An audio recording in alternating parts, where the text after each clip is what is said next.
ቆይ ፎንቄ እየተከታተልከኝ ነበር እንዴ? አዎ እየተከታተልኩሽ ነበር። ቆይ ለምንድን ነው የምትከታተለኝ? ምክንያቱም ሁኔታ ስላላማረኝ። ያቱ ሁኔታን ያላማረ? የሰሞኑ ሁኔታሽ። ቆይ ፎንቄ ለምን ግራ ታጋባኛለህ? ቆይ ምን ያደረግሽ ነው? ምን አደረኩኝ? ልብስ መቀየር ካስፈለገ ቤት ገብተሽ አትቀይሪም ነበር?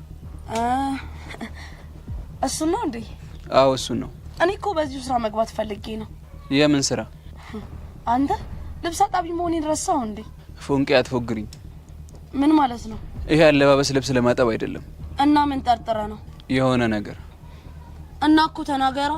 እኔ ከመናገር አንቺ ራስሽ ብትናገሩ አይሻልም? ብቻ በሌላው እንድጠርጥረኝ እንዳይሆን። እሱ እንደማላስብ ታውቂያለሽ። ታዲያ ለምንድን ነው የምታዝገኝ? የሆነ ፋውል እየሰራሽ ነው። ምን አይነት ፋውል? ቆይ ጸጋን እያቀናበርሻት ያለሽው አንቺ ነሽ አይደል? ምን? አንተ ቆይ ያማል እንዴ? እሱን ተይው ነው የጠየቅሽውን ብቻ መልሽልኝ። ቆይ ምን ስትል ነው ይሄን ነገር ያሰብከው? ኧረ እባክሽ።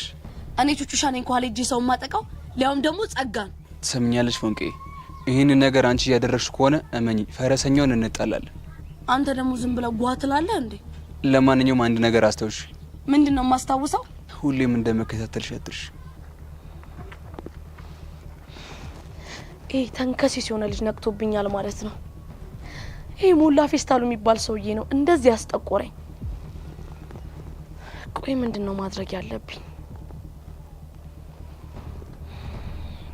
ለጸጋ ትንሽ ረፍት መስጠት ሊኖርብኝ ነው ማለት ነው።